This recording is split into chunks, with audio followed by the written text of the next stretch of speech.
Jason, and this is Tell Me Your Story. You're listening to Chris Baker Jr., your host, and today our guest is Mr. Paul Hunter? Paul Lamar Hunter. Paul Lamar Hunter. And we're just going to jump right into this.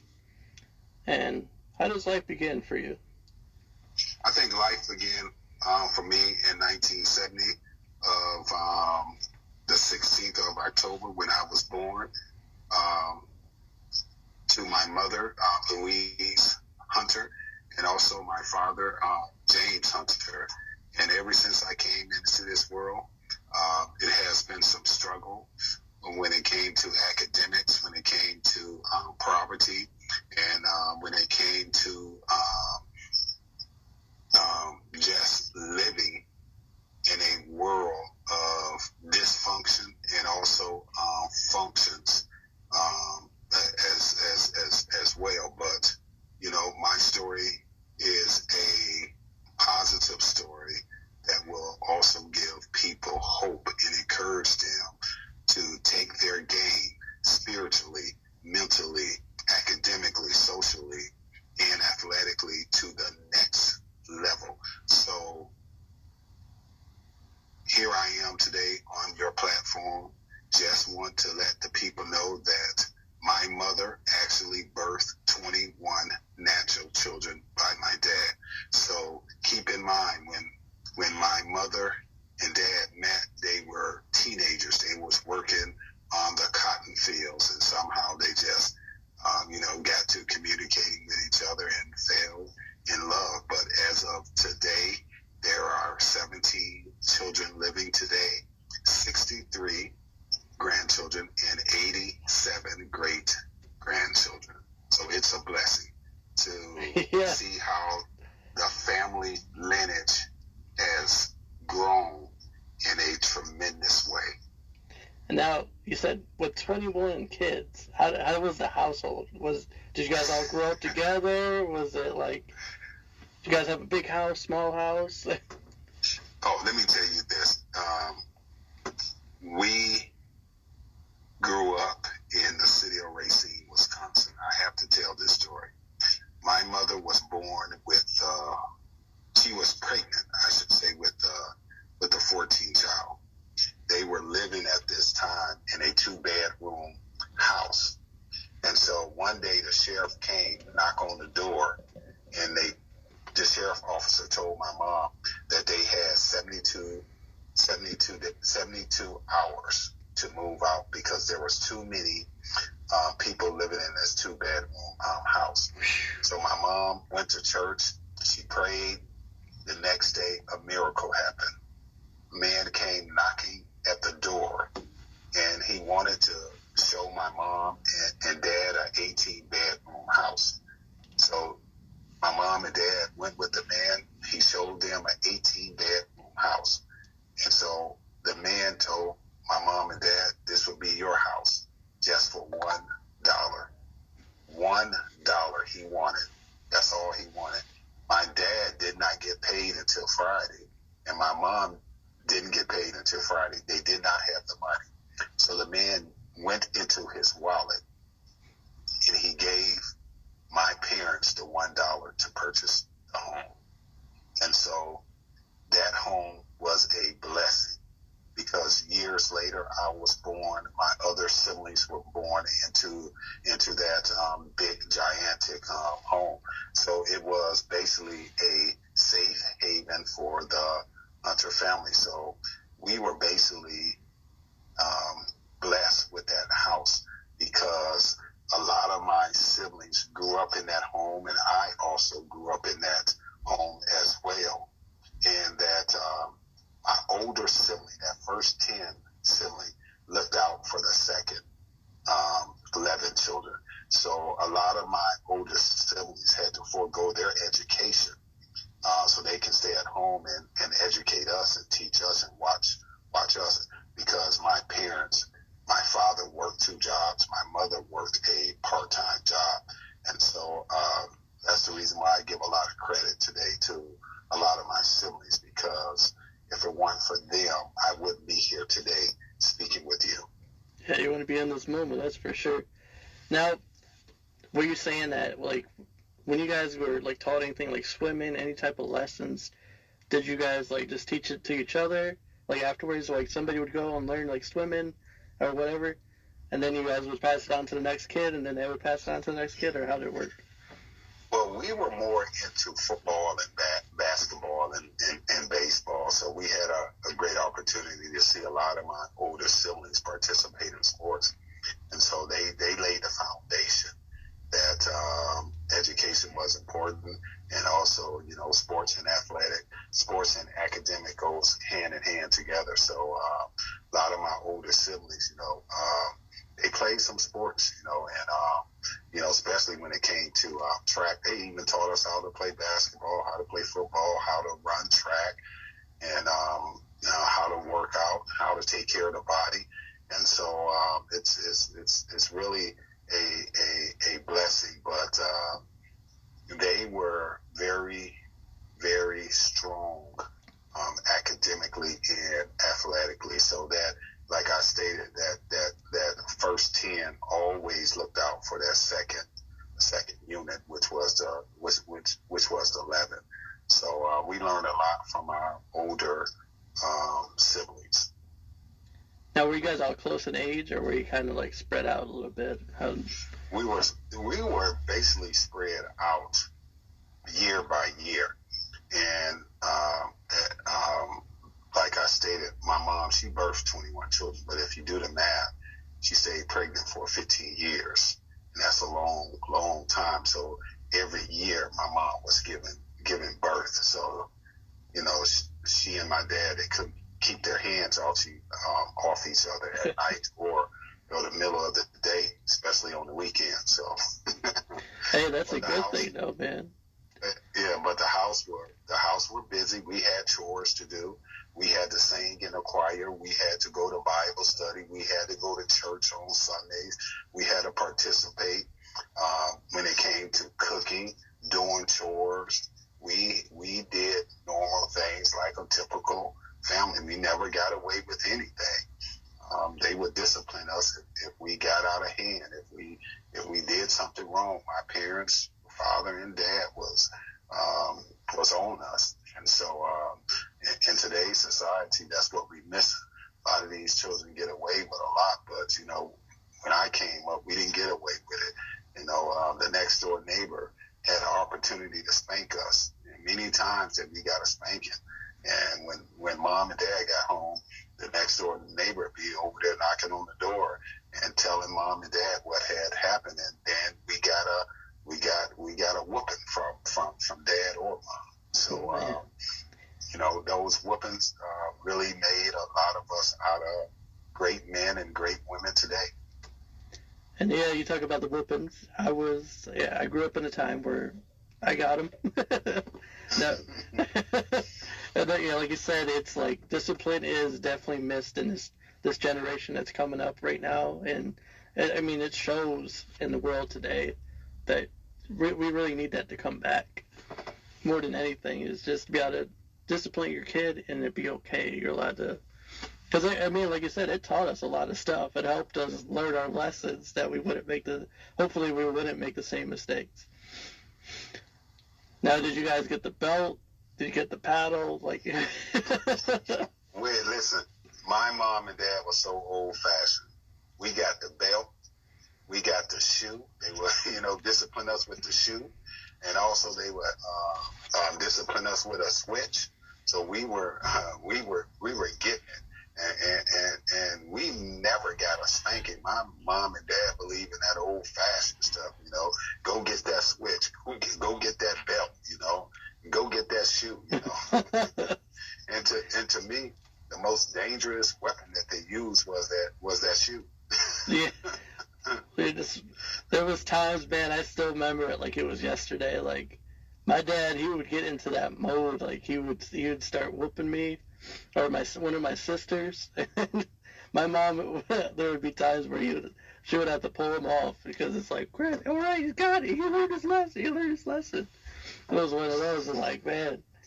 And then, like you said, I see it some days, just some of these kids just out and about, man. I'm like, man, If only they knew what it was like back then, man, when it was okay, pretty much, where you were allowed to. Yes. Man. How were the holidays though? How was Oh, the holidays was to me. Some days, some holidays was a blessing when we had adequate food, and some was a curse because we didn't. There were some days, some holidays where we didn't have anything, but God always provided for us. I remember a time when we didn't have a Christmas tree, we didn't have toys, but people in the community knew the Hunter family were the biggest family in the city of Racine, and they will come unexpectedly and just knock on the door and leave gifts, and they would just knock on the door, boom, boom, boom, boom, boom, boom, boom, leave the gifts there, and they would just run to their car and take off because they didn't want the credit. You understand? Yeah. They just wanted to give to a family that they knew that was struggling. So I really appreciate the people at that moment in the city of Racine for looking out for the Hunter family when we were less fortunate. I'm talking about from toys, from a Christmas tree, from ham, from turkeys, from clothes, toothbrush, toothpaste. They left a lot of items on the porch for the Hunter family children, and so that's a blessing, and that's the reason why today a lot of my siblings give today because somebody gave to us when we were less fortunate, and so now we are in the mindset of giving back to the community.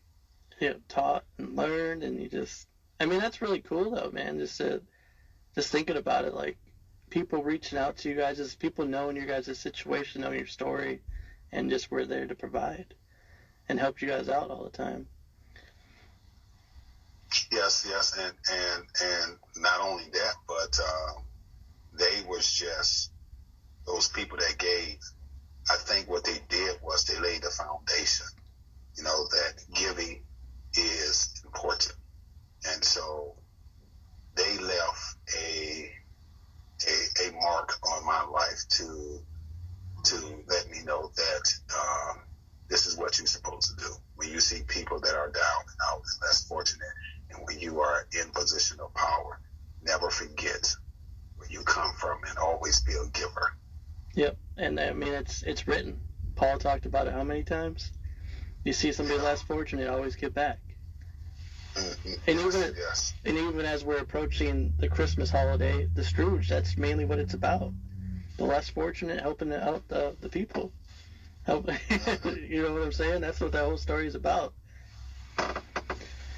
But what was it like? I can only imagine, like, just telling people, like, the outside, just telling how many people, like, how many brothers and sisters you got. You go to, like, church meetings or something. What was the reaction? Like how mine is right now? Well, every time when we went to any type of church function or out in the community, or like I'm getting ready to go to North Carolina and speak, people are taken aback that my mom actually birthed 21 children, and they cannot wrap their minds around that a woman actually birthing 21 amazing children. So, the community that we grew up in, Racine, Wisconsin, we never had any problems with any families because they knew that the biggest family in the city of Racine, Wisconsin, was the Hunter family, and they knew that if you fight one, you have to fight all. Yeah, everybody's coming, man. Everybody's coming to the house. Yeah. But it's my story is a great story, as well as my mom and dad, and I am the first child out of 21 children to graduate from college. I have an associate's degree in supervisory management. I have a bachelor's of science in business administration from Upper Iowa University. And so I became the first to lay the foundation. So now, I have a lot of my nieces and nephews just recently graduated from college. So I look at my family lineage. Anything that I want to accomplish in life, I always have to do research on my family lineage because I want to find out, have anything ever been accomplished, from writing a book. I'm the first author in the family to write a book, No Love, No Charity, The Success of the 19th Child. So I looked at that. No one on my mother's side or father's side became an author. And so, I did that. I accomplished that big goal to become a college graduate in 2012 from Upper Iowa University, and also to become an author as well. And now I just partner up with Tail Flick production company, and they had did the pitch page, and now they have been pitching that pitch page to producers from Paramount, also from Netflix, Hulu, Sony as well. So one day you will see my book, No Love, No Charity, The Success of the 19th Child, at the movies. And you will say, you know what, I interviewed this guy, and I can't believe it that they did a movie about his life. And it's going to be great. It's going to be awesome to see that my story will impact people's lives around the world. And yeah, that's the goal of this whole podcast, man. That's what I want people to see. I want people to be inspired by just hearing your stories, hearing people just like you hear their stories, and I want it to move people, And I want to dig into like what it was like when you first, like after you graduated high school. What was it like just going into college, and just knowing that how were you feeling inside, just knowing that you were the first? Well, graduating high school was different from graduating college. Now, when I got out of high school, I told myself I'm going to take a year or two off before I try college. But I never thought that I was college material. I never thought that until I started reading and learning and listening to some great pastors and great men of women saying that through Christ you can do all things. And so my mind had to shift from a negative environment to a positive environment where I can say, I am a writer, I am a college graduate, and I am successful, I am a speaker, I am a motivational speaker, I am strong, I am intelligent. So once those affirmations started to sink deep down into my subconscious mind, that's when I began to realize that I can graduate from college. So the college life for me was totally different because I come from the inner city. And so any time that you come from the inner city, there's going to be a lot of fear on the inside of you. But once a guy like me walked into that institution, I knew there's only one direction that I can go, and that was up. So all the fear disappeared immediately. And now you see a young man that is very confident that whatever he put his mind to, he can accomplish it. So I thank God for Upper Iowa University for giving me an opportunity to come to their university, because they probably never knew my story was going to be adapted into a screenplay, and that one day that they're going to see that my story is a movie, and it's going to bring a lot of people around the world to say, you know what, it does not matter how you start in life, it's how you finish. And they're going to learn to always put their purpose above their circumstances. Yes. And how does it feel though to be on, like, just speaking everything like that you said, and you speak it and it came into your reality? What was that like, just feeling that and just I mean, just even now, it's still playing in your life. How does that feel? Man, it feels awesome. It really does feel awesome because I dealt with a lot of fear and phobia, and now it's like I'm walking on nine cloud. It's just totally different. Your confidence goes to another level. Your belief goes to another level. Your vision goes to another level. Your focus goes to another level, and your attitude goes to another level. And for young people that might be listening, or anybody that might be listening to this interview, the most important thing that I want to say to you is that you have to develop a can-do attitude. Yes. A can-do attitude, and that's what most successful people have, a can-do attitude. They don't have a I can't do this attitude. They have a can-do attitude, and that's important to have in life, because when you down in life, you got to understand that you need to have a can-do attitude, because that's what's going to motivate you. That's what's going to pick you up during some difficult times in life. Speechless. Now, how would you say, for the people that are listening, how do you start it? Where do you begin? I think for me, I began to just surround myself with positive men and women and started to ask a lot of questions. Because once you begin to be around some smart, intelligent men and women, you're going to have a lot of questions. The reason why you have those questions is because you want to eradicate those fears.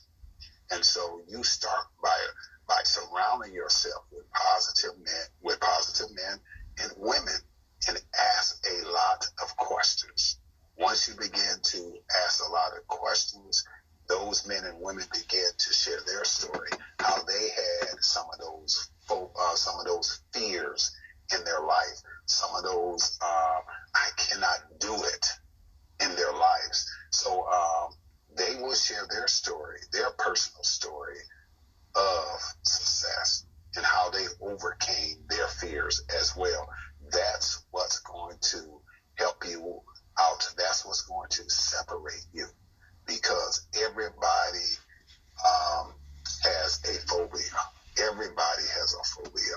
But once you begin to talk it out, and express it with men and women that wants to see you climb the ladder of success, I guarantee you, your fears, your phobia, your fears would disappear immediately.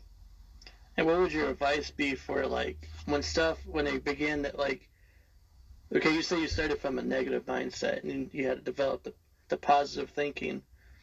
What was your strategy for that? How did you get into that for people that are listening? Well, every morning, I will go to the bathroom. I will look myself in the mirror, and I will just say positive things about myself. Affirmation. That's what's really going to help you, because, like I stated, I come from the inner city, and most people that come from the inner city, they are surrounded by negative statements, and they just drench with negative comments, negative statements. And so those negative comments and statements always in your head.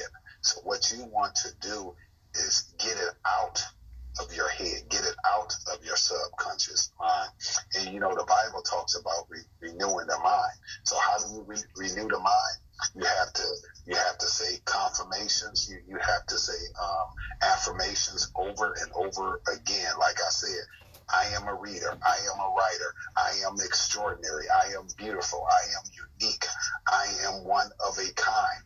I am beautiful. I'm gorgeous. I'm smart. I'm intelligent. I am a speaker. Once those words sink into your mind, believe me, you feel like you are a superman, or you feel like you are a superwoman, that you can do extraordinary things to impact people's lives long do you think it took you before it actually like settled in, and before you started, like, did you feel like right away, or did it like at first you were kind of like, all right, yeah, whatever, your conscious mind kind of telling you that, and then eventually it would just sink into your subconscious? How did it feel? Like, how long did it take, I should say? It took me about a good 6 months to a year. And once that had happened, I saw the transformation. Even people saw the transformation. Saw that how I was this little quiet little boy. Now I'm a smart, intelligent, confident man. They saw the transformation themselves. And then they began to tell me how I used to be, and now this is how I am today. Because I was always sitting back and afraid to speak, afraid to ask questions. Now I'm on the forefront. It's just like going to church. I used to sit in the back of the church. Now I'm sitting in front of the church. When I was in class studying, I remember when I was in grammar school, I used to sit in the back. Now I sit in the front. Isn't that amazing how you can go from the back to the front? And that's my story. I came from the back, and now I'm at the front. That's incredible, man. I mean, I'm hoping that whoever's listening to this right now, you're feeling it. You're feeling it. I know you're feeling it inside you. You can feel it in your chest. We're talking about you. You listening right now. This is you. This is the message for you. This is the one that you've been looking for. Here you go, man. Yeah, and I want to tell people, if they are down and out right now at this moment, the most important thing that I could tell you is to always remember that your purpose is always bigger than your circumstances. Your dreams that you have can come into reality if you change the paradigm.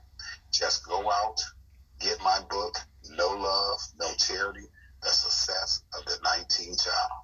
It's available at Barnes & Noble's, Amazon.com. And it's also available in all languages. So it's a powerful book of my life from birth all the way up until graduation. Like I said, I'm the first out of 21 children that my mom birthed to graduate from college. Just imagine the odds that I had to go against. Just imagine the negative comments that people said to me in the inner city. Just imagine some of the comments that my old teachers had made about me, that I'm not college material, that I will never be successful in life. And now I went against the odds. I went against the grain. And look at me. To me, I am a world champion. When you see NBA players win the NBA championship, when you see baseball players win the World Series, when you see football players win the Super Bowl, listen, I have the biggest championship at my house right now, and that is that degree. So I am a world champion. Yeah! Yeah! So how was it, like, how was your first year of college, though? How did that feel? Oh, the first year of college was amazing. It was a struggle, but Frederick Douglass said it best: without struggle, there's no progress. Do you know the first year I struggled, but I made progress. But at the end of my first year, I was on the dean list. Like, when did the whole negative mindset and everything, when did that take place? How old were you? What age? I was at the age of it started to change for me when I started to enter into college, when I started to attend Upper Iowa University, because I wanted something bigger, I wanted something better, and I wanted to climb the ladder of academics. So I started just to basically renew my mind at the age of 40 years old. And it just lets you know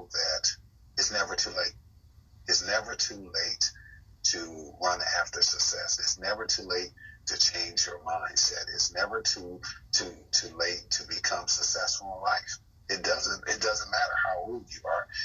If you look out, well, if you read the Bible, you'll find out that, you know, God never discriminated based on age. He used all type of people at a young, middle age, and old.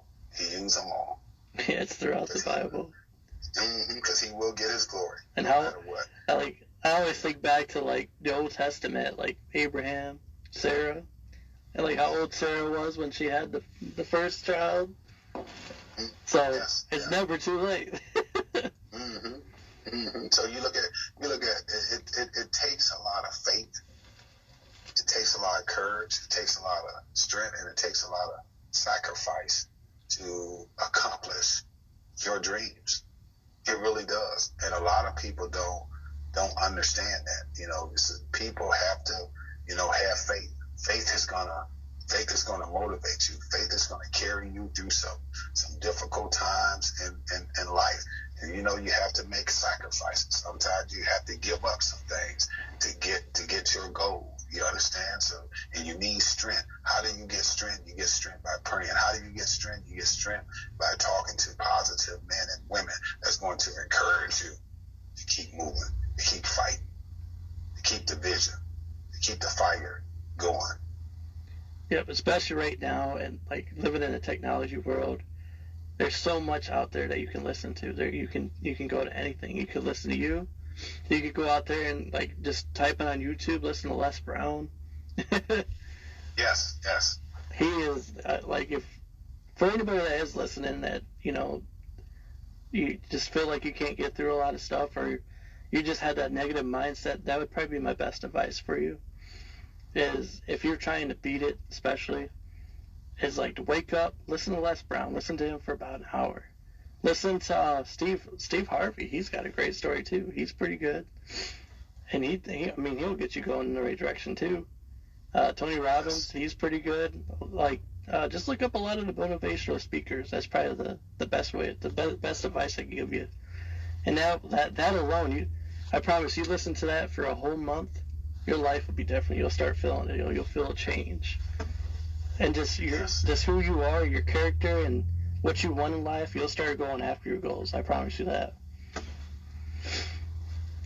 Okay, back to before we get carried away. So after college, did you land a job right away, or did you hit a wall? What happened? Well, after college, I ended up moving to San Antonio, Texas, because my children were there, and I kind of hit a wall. And it's good to hit those walls, because it lets you know that there's going to be still some struggles in life, but you still got to persevere. So I had to hit some walls, and I continued to persevere and persevere and persevere. And successful people, they will tell you that in order to be successful in life, you have to be rejected. There were many times that people told me no, from newspaper publications to magazines publications, even to pitching my story to be on local and national talk shows. But what I learned is there were some things that I had to work on myself.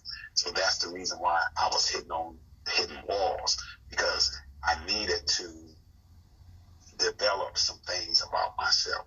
How can I become a better speaker? How can I become a better writer? How can I become charismatic?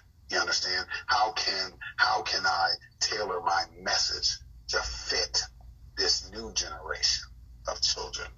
And how can I tailor my message to fit my generation as well? So I was basically on the powder wheel. I was struggling. A lot of people didn't know that. I was struggling, and I was maintaining a job, and then had a good job, boom, they let you go. Company lost a contract. I experienced some hardship after graduation, but it taught me a lot. It taught me there's going to be some struggles, but keep moving, keep persevering. And that's what I do today. That's what I do today. When I see that I'm in a struggle, I'm gonna keep moving on, because it's part of life. And some people, when they struggle and they down and out, they stay down and out. It's to me, a setback is an opportunity for a comeback. That's the reason why I was able to bounce back from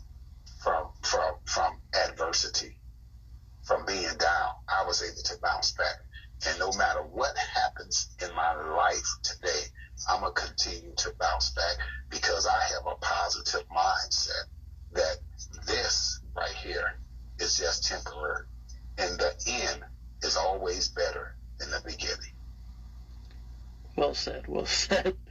In those moments, though, when you were, going through it, did you ever doubt your faith?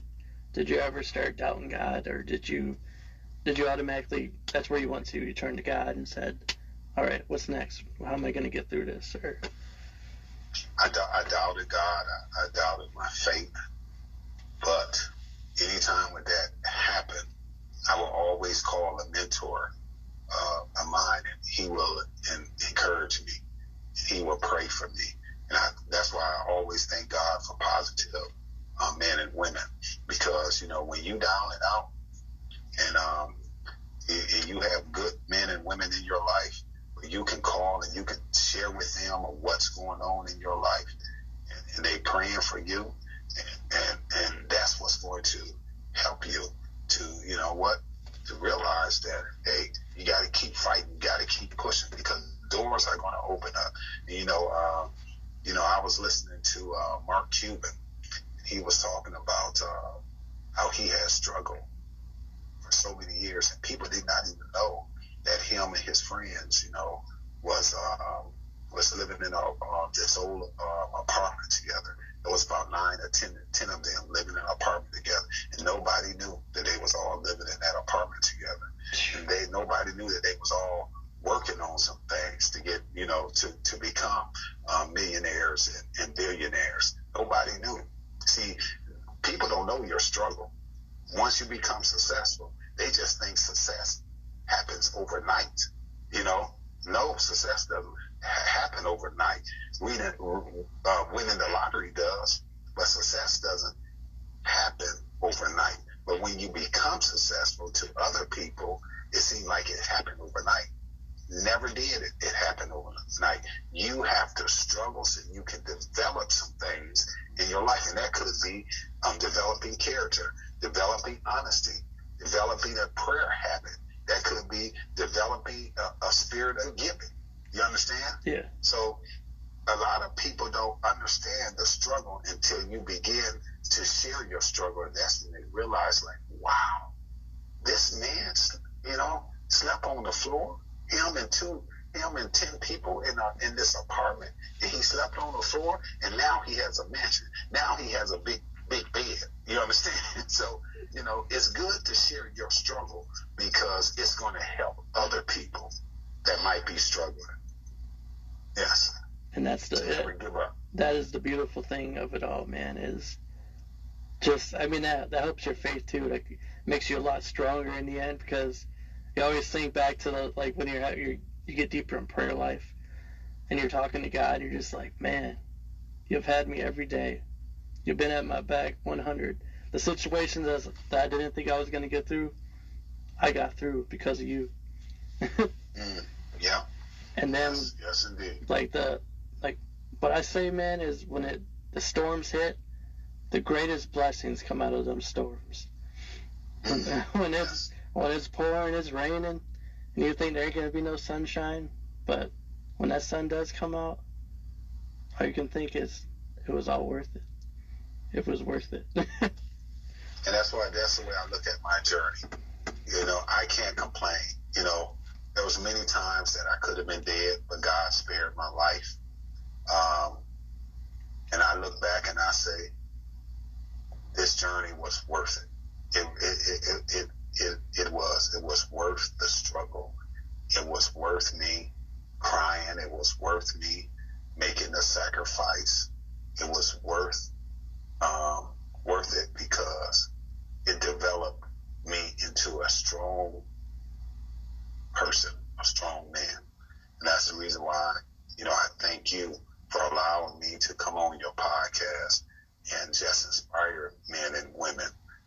and just let them know to keep your head up. Keep your head up. Keep focus. Keep your vision. Keep encouraging yourself. Keep surrounding yourself with positive men and women. Keep your head above the water. And believe me, somebody will connect with you and save you. You just got to keep that positive mindset. There's a lot of good men and women out there that are willing to save you and willing to help you. Man, like you can just hear it in your voice. It's just, you know, you know, man. Yes. Yes. So when did it start? You started. When did the door start opening for you? I should say. Well, the door started opening for me in 2019 when I had 2018 when I had reached out to Vivica A. Fox. She had a talk show called Face the Truth, and which is the executive producer of that show is Dr. Phil. And when I wrote my goals that year, I wrote down my goals. And one of my goals, my first goal is always to seek God. That's my first goal. Always seek God. Number one. And then that's number one. And one of my goals was to get on a national talk show. How are you going to get on this national talk show? And I will go and I will do research, and then I discovered, that Vivica A. Fox was coming out with a talk show called Face the Truth. I didn't know how to get in contact with them until I'm in Tucson, Arizona, and I'm at Planet Fitness, and I'm on the running machine, and I'm just running the treadmill, and then I look up and I see they was talking about advertising Face the Truth, and the executive producer is Dr. Phil, and I said, the light came on, and I stopped and I said, I have Dr. Phil's phone number, his production company phone number in my cell phone. So after I got through with the treadmill, I went to my apartment and I called, spoke with the secretary, and I told the secretary who I was, and I told her my story. And she said, well, let me get you over to the executive producer, Terry. So Terry gets on the phone, and I begin to tell Terry my story of how my mother birthed 21 children. And she was just taken aback. She said, this can't be true. I said, it's true. So Terry gets the other executive producer, Michael, on the phone. Michael couldn't believe it. So, that we all on a conference call, So then they got Dr. Phil on the phone. And Dr. Phil just sitting there listening. And they said, the only way that we do this show, if you have some links of articles that talk about your mother and your story. So I said, I have that, because what I was doing for years, everybody that did my story, newspaper publication, magazines publication, even local shows, I had them in chronicle order from the first to the last. And so Michael gave me his email address while we were still on the conference call. And Terry gave me her email address. So I'm sitting in my apartment emailing them, and I'm talking. And then I said, you have it. Like, have what? I said, you have everything that you asked for. Check your email. They checked the email and said, man, this was quick. I said, yes, I've been preparing for this day for a long time. I'm ready, man. I'm ready. Now, once you were on the show, were you, like, once you got on there, were you nervous at all, or you just pretty much how you are now? I wasn't nervous because those local talk shows, like the Morning Blend, Living 808, also Great Things Utah, a lot of those shows, those local talk shows, prepared me for that moment. So one thing about life, when you're going through some struggles and difficult times in life, all it is preparing you for the next level. And so I was prepared that show, and a lot of people were shocked. Even the people in my hometown were shocked to see that I took a little story from Racine, Wisconsin, of about 100,000 people to the spotlight of Los Angeles, California. Yeah, I took that story, and it was highlighted all around the world. Now people can Google my name and see that it has been associated with a popular talk show. I just still thinking of like when he popped up in my email and told me like I'm the 19th child out of 21 kids. I'm like, what? He's got to be pulling my leg. Like, no way, man. So, like, I could only imagine what they were thinking when they were thinking the same thing. How can a woman birth 21 children? Then they were asking questions like, "Are you all adopted?" Are you all adopted? Now, what I should have asked you in the beginning of this podcast is like, how was your mom after all the kids? After the 21 kids, did she have like was she like walking all crazy or? No, my mom was very, very athletic.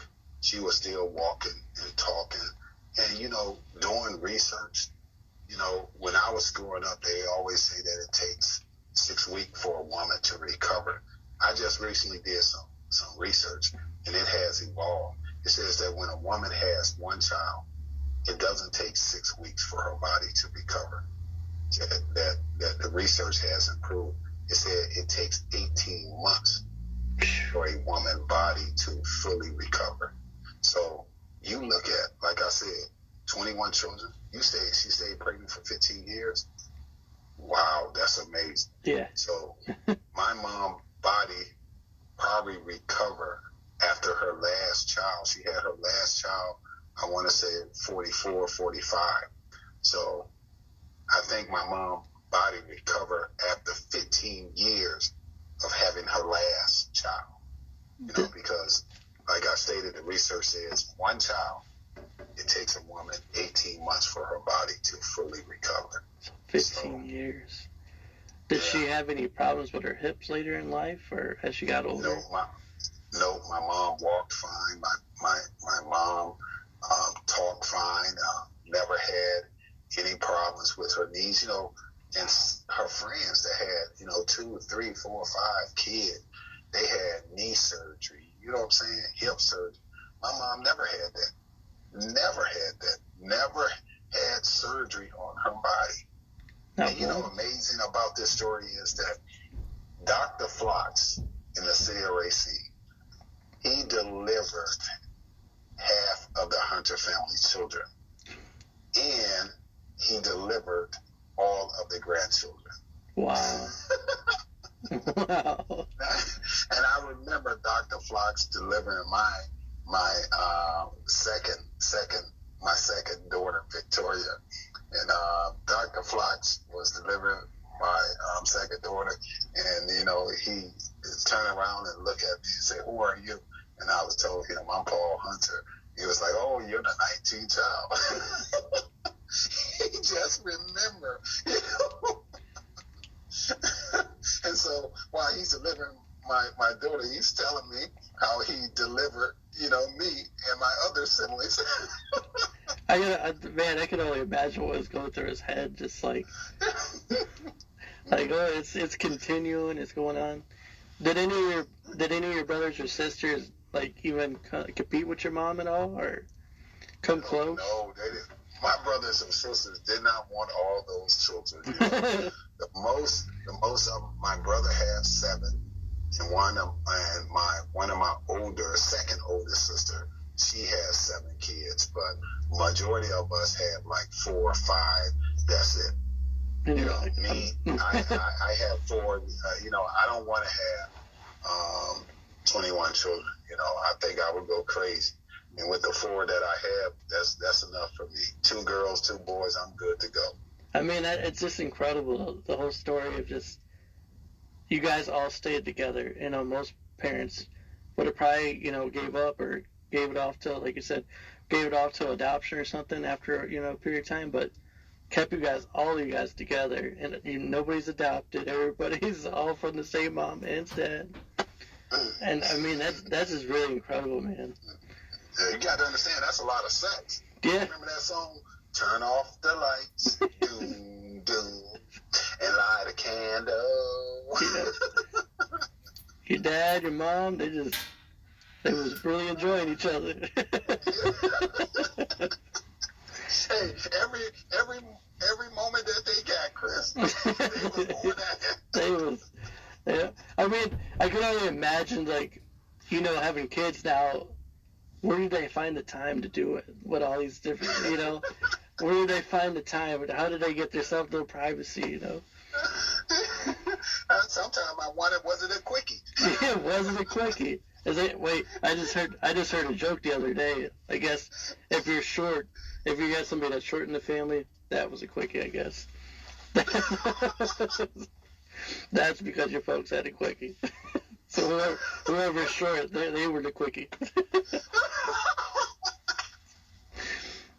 Whoever. Yeah. Oh. My favorite joke. So I hope that this story resonates with a lot of people, and people will go out, get the book, No Love, No Charity, The Success of the 19th Child, and look for the movie deal to be done in 2022. And once the deal is done and the movie is completed, I would love to have an opportunity to come back on your podcast and update you on what's going on. But for 2022, I'm expected to make appearances on the Kelly Clarkson show, the Nick Cannon show, and so I'm excited about that in 2022. Yeah, he's becoming big time, man. Yes. But never it's change. Just an opportunity. It just lets you know that people are just intrigued about the story. It's a story that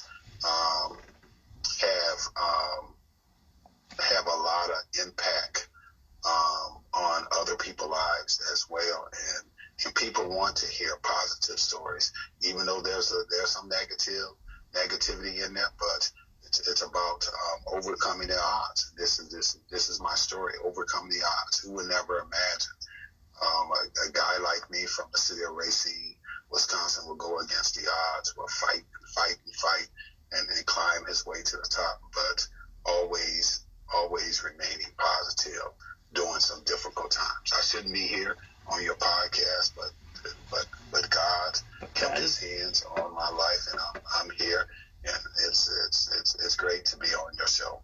Yeah, and the only thing about it, dude, is it's just the beginning. God's working, man, and it's just the beginning.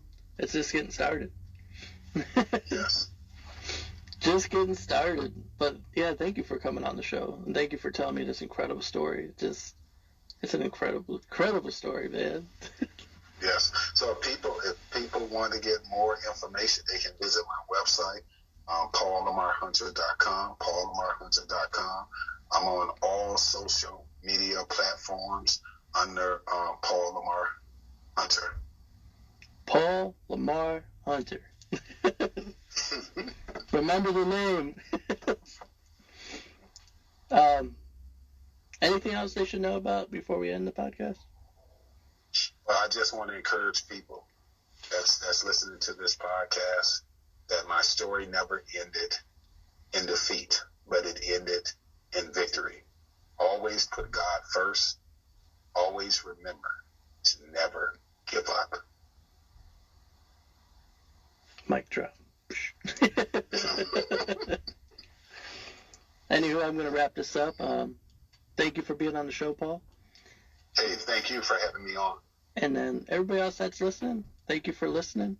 And I'll see you next time. Peace.